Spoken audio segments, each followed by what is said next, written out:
Zacatlán, Serra de Puebla, invierno de 1920.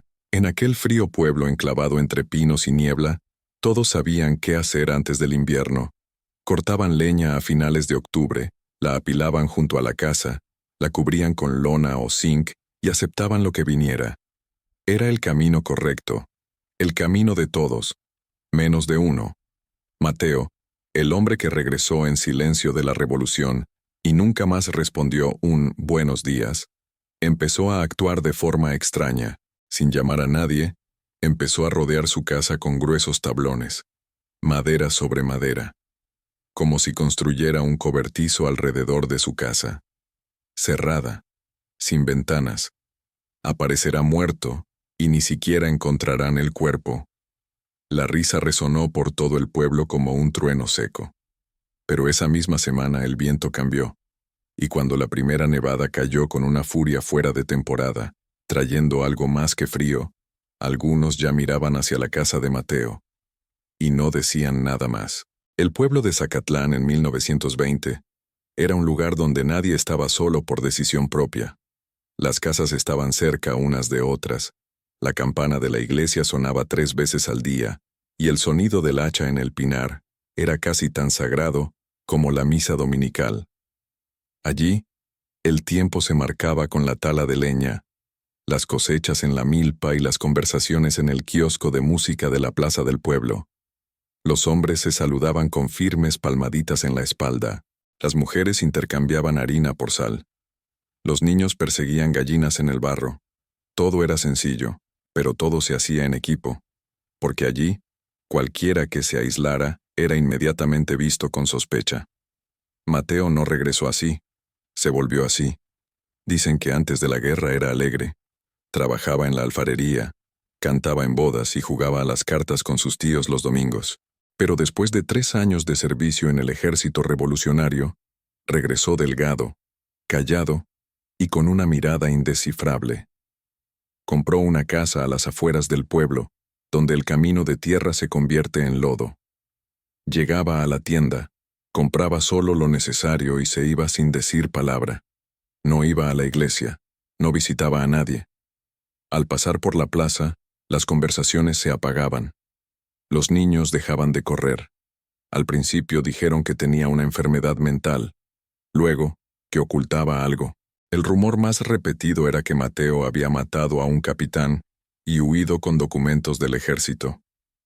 Nadie sabía de dónde venía la historia, pero todos la contaban como si fuera cierta.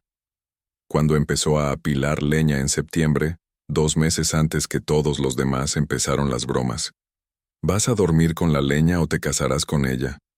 Ese tipo está preparando su propio funeral. Pero Mateo no respondió. Cargaba los troncos al hombro, día tras día, incluso con la mano sangrando y el hombro magullado.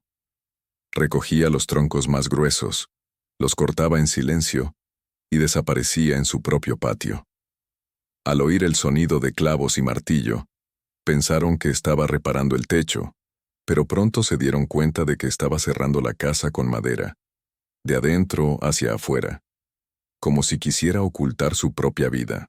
En la tienda, don Amado preguntó en voz alta, ¿y si se incendia la casa, Mateo? ¿Morirás asado como un cerdo? La risa estalló como palomitas de maíz calientes, pero Mateo solo pagó la sal y se fue.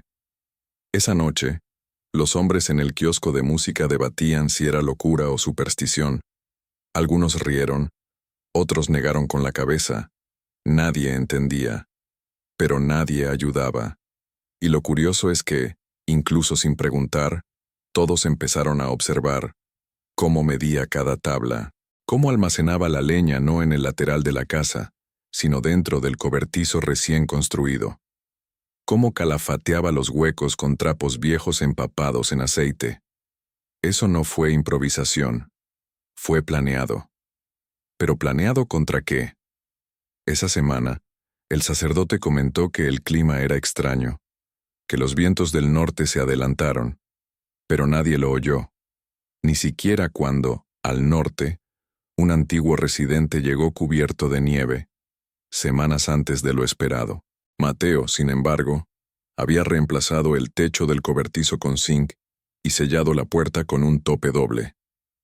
Y lo hizo todo él solo, sin pedir ayuda, sin dar explicaciones.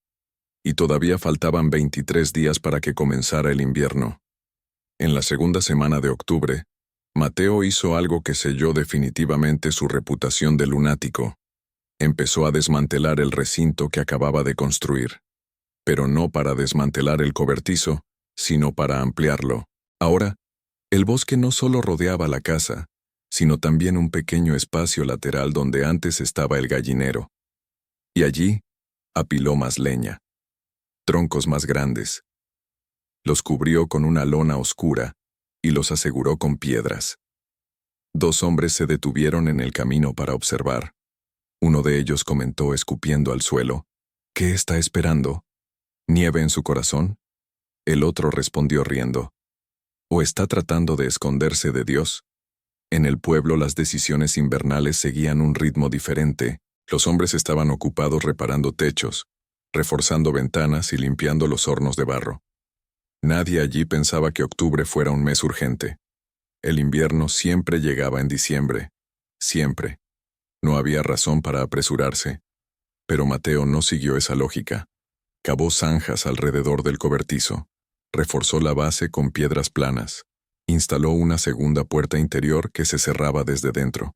Y cubrió todas las ventanas de la casa con arpillera gruesa y telas de sacos de maíz. Era como si se estuviera preparando para un asedio, o para el fin del mundo. Doña Lupe, viuda y chismosa, comentó en el mercado, eso solo lo haría a alguien que lleva el pecado. Quienes hacen escondites así, lo hacen por miedo a ser descubiertos. Nadie se opuso. Incluso quienes pensaron que era una exageración empezaron a repetir los comentarios, como si hacer reír a la gente fuera una forma de protegerse de la incomodidad. Esa misma semana Mateo cavó un hoyo poco profundo junto al muro sur y plantó una caja de hierro del tamaño aproximado de una panera. La enterró, la cubrió con tierra y no dijo nada a nadie. Quienes la vieron de lejos dijeron que era oro. Quienes la vieron de cerca dijeron que eran armas, pero nadie lo sabía realmente. Lo que pocos notaron fue que por la noche, mientras el pueblo dormía, Mateo no dormía. La luz de la lámpara permanecía encendida hasta después de las 3. Afilaba herramientas, cosía algo con cordel grueso. Y durante 2 noches seguidas, se le vio salir solo al bosque, con un saco al hombro. A la mañana siguiente, se encontró el primer pájaro muerto en el balcón de la capilla. Luego, un zorro con el cuerpo cubierto de hielo, pero sin señales de lucha. Al tercer día ya no había pájaros en el cielo, y el viento sopló más bajo, más denso, como anunciando algo que nadie quería oír. Aún así, la gente seguía riendo. Por fin llegó la última feria antes del Día de los Fieles Difuntos. Y mientras todos compraban tela, maíz y azúcar, Mateo solo compró 2 cosas: queroseno y clavos. Y al regreso se detuvo frente a la casa de don Amado, el mismo que le había llamado cerdo, y le entregó sin decir palabra una escoba hecha a mano. Amado se quedó allí, sin saber qué hacer. Ni gracias ni protesta, solo un silencio desconcertante. Y esa noche, Mateo tapió la puerta principal desde dentro, como si no pensara irse en mucho tiempo. La primera nevada cayó el 2 de noviembre. Fue inusual. Nunca lo había sido antes. El pueblo de Zacatlán estaba acostumbrado al frío seco, a la escarcha en las hojas al amanecer, al vapor que emanaba del aliento a principios de diciembre. Pero aquella nieve, densa, silenciosa, continua, caía como fuera de temporada. Comenzó a las 4 de la mañana, y cuando la campana de la iglesia sonó a las 6, el pueblo estaba cubierto hasta los tobillos. Don Amado salió a buscar leña y resbaló al bajar del porche.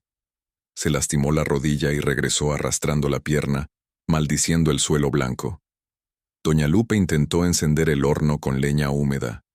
Pasó 3 horas tosiendo por el humo dentro de la casa. En el mercado el dueño no podía abrir las puertas. Estaban congeladas por dentro. El pueblo se despertó confundido, demasiado silencioso. Mateo, no, dentro del cobertizo que rodeaba la casa, ya estaba de pie. El techo de zinc soportaba el peso de la nieve sin crujir. La leña seca prendió fuego rápidamente.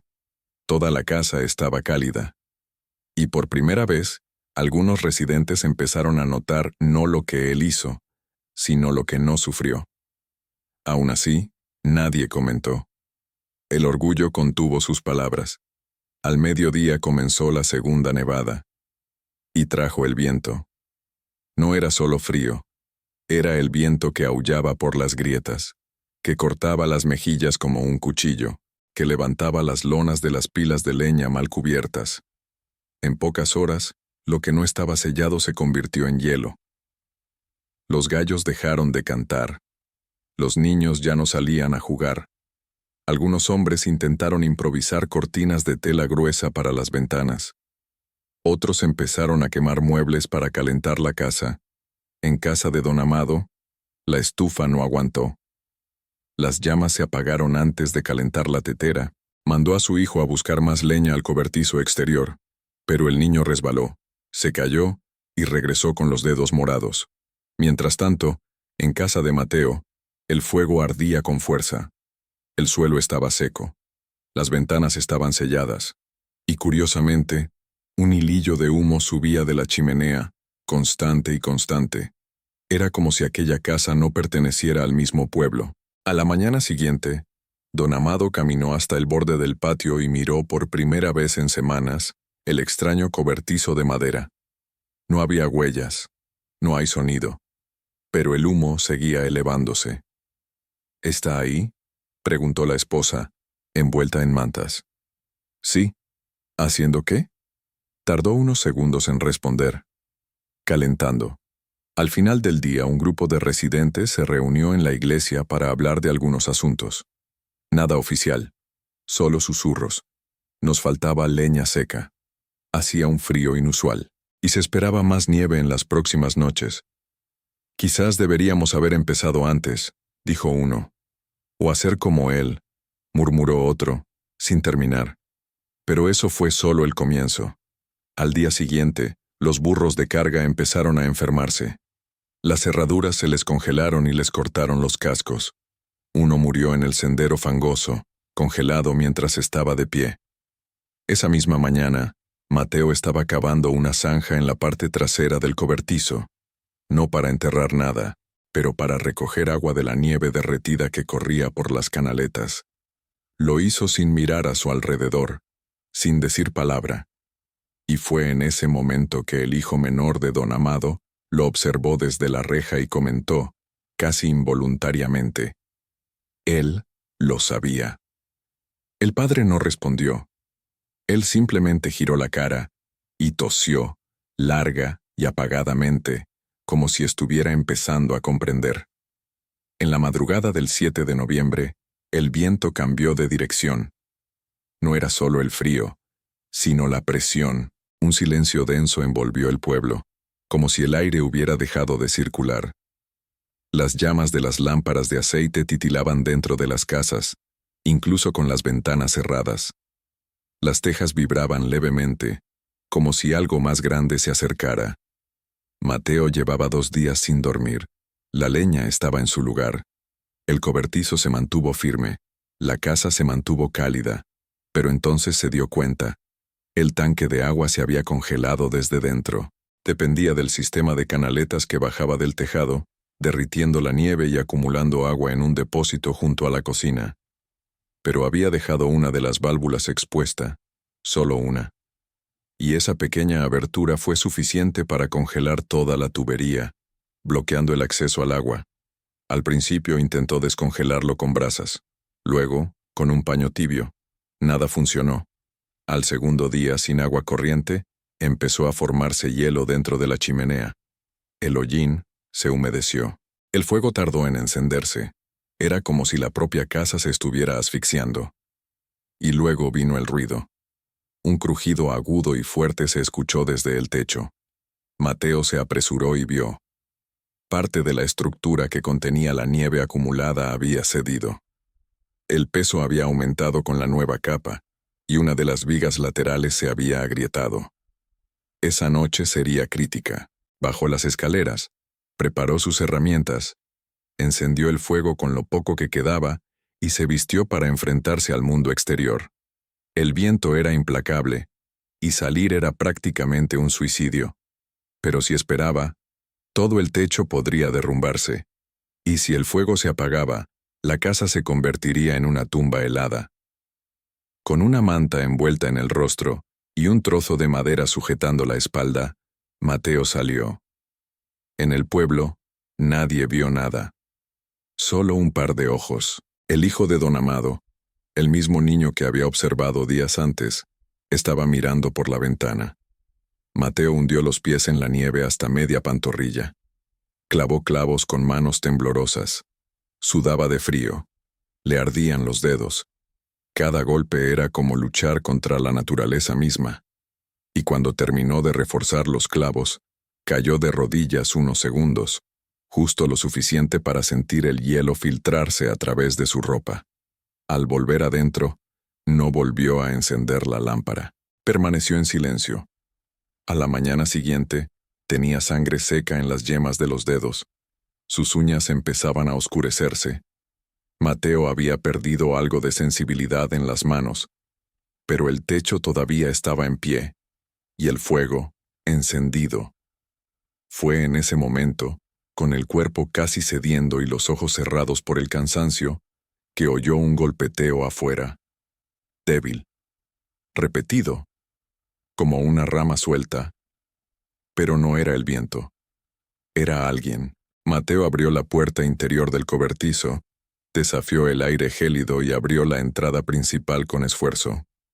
Al abrir la tabla de madera, vio al niño, hijo de don Amado, solo, temblando, con la mano cubierta por una tela atada con una cuerda. Estaba herido. Se había cortado con una cuchilla al intentar romper leña congelada. Su mano sangraba e hinchada. Su madre no sabía qué hacer. Mateo lo miró durante 3 segundos. No dije nada. Él simplemente abrió más la puerta y extendió su mano amiga. El niño entró. Mateo encendió la tetera. Preparó un paño con agua tibia. Esterilizó la cuchilla. Cosió 2 puntos en la herida, con manos frías pero firmes. El niño mordió un trozo de madera, pero no gritó. Finalmente, Mateo simplemente señaló la esquina de la casa, donde había una manta doblada. El niño se acostó. Y durmió allí, sin preguntar si podía. Esa mañana, mientras el fuego crepitaba dentro del cobertizo y afuera la nieve caía sin cesar, Mateo mantenía los ojos abiertos. El frío afuera era el mismo. Pero, por primera vez, dentro de esa casa, había algo más que solo silencio. En la mañana del 10 de noviembre, el pueblo se despertó en silencio. Sin campana. No hay gallo. No fumar en los tejados. Todo blanco. Todo está paralizado. Todo es demasiado pesado. Durante la noche, la tercera tormenta había descendido de las montañas con una fuerza que nadie recordaba haber visto antes. Los árboles cayeron. Los postes de luz se rompieron. Los caminos entre las casas han desaparecido. Y por primera vez, los residentes no podían abrir sus puertas. Algunas estaban selladas por dentro con hielo. Otras estaban cubiertas por gruesas capas de nieve acumuladas en el marco. El pueblo, antes unido por pasos y voces, ahora estaba formado por islas heladas, separadas por el miedo. En casa de don Amado, la estufa se apagó por completo. La leña que quedaba estaba húmeda. La esposa temblaba bajo 4 mantas. El hijo, el mismo que había pasado la noche anterior con Mateo, aún no había regresado. Todo el pueblo empezó a comprender. En las casas de barro, las paredes se agrietaron desde dentro. En muchas de ellas, el hielo se desprendía del suelo. Los niños lloraban con los pies morados. Los ancianos no podían levantarse. Los hombres quemaron bancos, puertas e incluso sillas heredadas de sus abuelos, todo para mantener la llama encendida durante media hora más. Y en medio de ese espeso silencio, un detalle destacó. El humo. Solo un techo emitía humo constante, delgado, Preciso, como si nada hubiera cambiado. El techo de la casa rodeado de madera. La casa de Mateo. Dentro del cobertizo, el niño dormía acurrucado bajo una manta. Mateo le curó las heridas con un paño húmedo, revisó los suministros, mantuvo el fuego encendido y giró las mantas en las ventanas para conservar el calor. Él no habló. No me arrepiento de nada. Él solo estaba actuando. Afuera, el cielo se tornaba más gris. La luz del sol no penetraba las nubes. El tiempo parecía congelado. En la tarde del 11, el pueblo perdió el acceso al sendero principal. La nieve cerró el camino de tierra con un muro blanco de casi 2 metros de altura. Un vecino intentó abrir camino con una azada, y casi pierde la mano por el frío. Doña Lupe se desmayó en casa, deshidratada y con fiebre. Su nuera la cubrió con telas y se arrodilló. No para rezar, sino para pensar qué hacer. Y pensó en Mateo. Todo el mundo pensaba eso. Pero nadie se movió. La mañana del 12, se encontraron 2 pollos muertos dentro de un gallinero sellado. Se habían congelado mientras estaban de pie.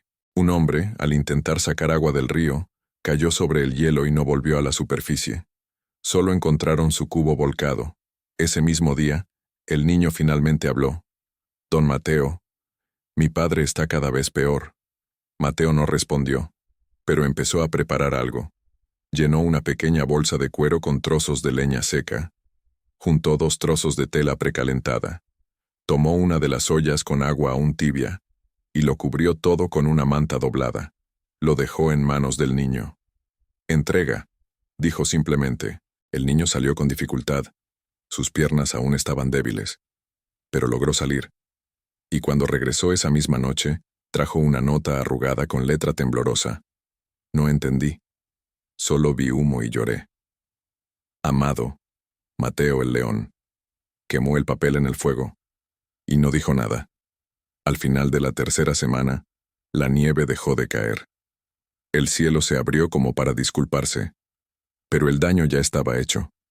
4 casas se derrumbaron. 3 familias lo perdieron todo. Un anciano murió mientras dormía. Y cuando los primeros vecinos lograron salir, lo que vieron fue algo que no querían admitir. La casa de Mateo estaba intacta. El cobertizo, en pie. La leña, todavía apilada. Y él, en silencio, limpió la viga rota de la semana anterior. Algunos miraron hacia otro lado. Otros se cruzaron de brazos. Pero nadie se rió. No más. El 14 de noviembre, el frío dio paso a una espesa niebla que parecía adherirse a la cara. La nieve ya no caía, pero tampoco se derretía. Permanecía allí, inmóvil, cubriendo el pueblo como una capa de olvido. La gente empezó a irse, lentamente, con miedo, avergonzada. Don Amado fue el primero. Caminaba con dificultad, pues aún le dolía la rodilla por la caída de la semana anterior. Su rostro estaba más delgado. Tenía las manos cubiertas por una fina manta. Llevaba en el regazo un paquete cuidadosamente envuelto, 2 rebanadas de pan duro y una toalla bordada por su esposa, aún limpia. Se detuvo frente al almacén. No se estrelló. Él simplemente esperó. Unos segundos después, la puerta crujió. Mateo apareció, sucio, cansado, pero de pie. Ninguno de los 2 habló. Don Amado le ofreció el paquete como si fuera algo sagrado. «Mi esposa todavía está débil». Mateo miró la tela, no la recogió, se dio la vuelta y volvió adentro. Por unos segundos, Amado creyó que lo ignorarían, que quizá ese silencio fuera finalmente su respuesta. Pero entonces la puerta se abrió de nuevo. Mateo salió con una canasta en las manos. Dentro había leña seca, una botella de caldo, 2 mantas y una botellita de aceite de eucalipto. Lo extendió todo sin decir palabra. Amado intentó sostenerle la mirada, pero no pudo. Sus ojos se llenaron, no de lágrimas, sino de una mezcla que nadie allí podía identificar. Él recogió la cesta. Él no dijo gracias. Él no se disculpó. Él simplemente se dio la vuelta. Y se fue. Esa noche tuvieron lugar 2 visitas más. Doña Lupe mandó a su nieta a buscar agua caliente para lavar la ropa de su abuela, pues ésta aún ardía de fiebre.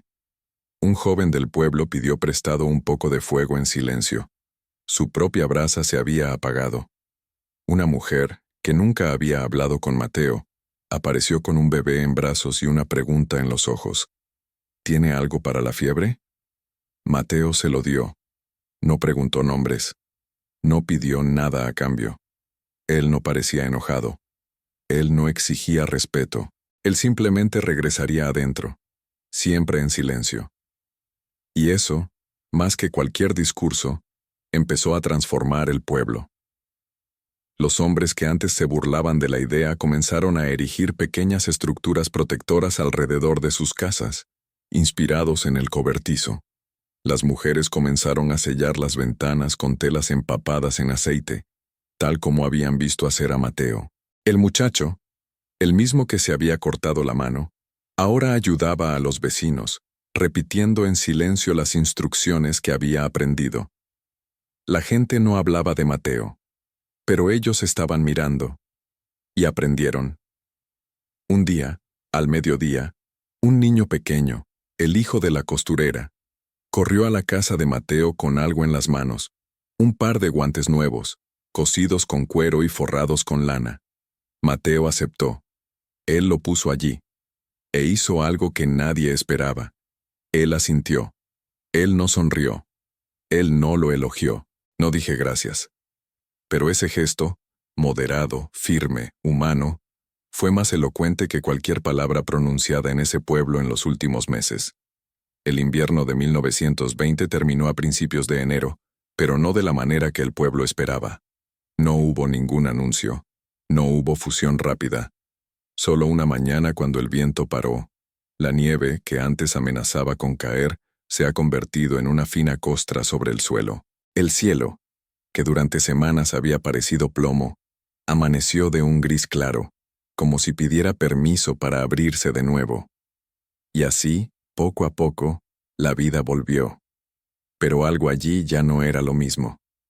Don Amado pudo caminar sin cojear. Nunca más hizo bromas en voz alta.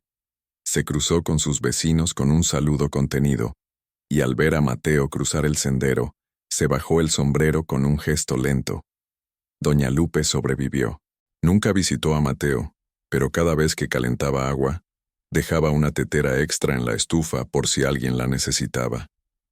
La casa de Mateo permaneció como siempre, cerrada, silenciosa, rodeada de madera. Pero esa primavera, otros 3 hombres comenzaron a construir vallas alrededor de sus propias casas. No por miedo, pero por respeto. El niño, el que había recibido ayuda, ahora llevaba un machete en la cintura y ayudaba a su padre a apilar leña con más cuidado que antes. Siempre la cubría con una lona. Siempre comprobaba si estaba seca. Siempre miraba al cielo antes de empezar. Y sin que nadie lo planeara, algunas cosas se convirtieron en hábitos. En septiembre, empezó a cortarse leña. En las afueras del pueblo, aparecieron cobertizos sencillos. El agua comenzó a almacenarse en contenedores sellados. Y los niños, antes libres de vagar por el barro, ahora sabían que el silencio también enseña. Nadie hablaba de Mateo, pero cada uno usó sus gestos. Hasta que, meses después, el día de San José, el pueblo organizó un esfuerzo comunitario para erigir una cerca alrededor de la escuela local, para protegerla de los fuertes vientos que bajaban de los pinos. Cuando se le preguntó quién tuvo la idea, el hijo de la costurera respondió: nadie lo dijo. Pero aprendimos. Y allí estaba el legado. No había ningún nombre. No había ninguna señal. Pero había semilla. Algunos hombres construyen muros para esconderse, otros para proteger el fuego que salvará a quienes rieron primero. Y luego están aquellos que no necesitan que se les recuerde, porque todo a su alrededor ya habla por ellos. Si esta historia te hizo quedarte en silencio, eso es porque entendiste. Aquí cada vídeo transmite más que solo palabras. Lleva vidas olvidadas, decisiones solitarias, y la fuerza de alguien que nunca tuvo que demostrar nada a nadie. Suscríbete porque hay más historias como esta esperándote. Disfrútalo si ese silencio también te habló. Y mira el siguiente episodio, porque a veces lo que nadie vio es lo que más merece ser recordado.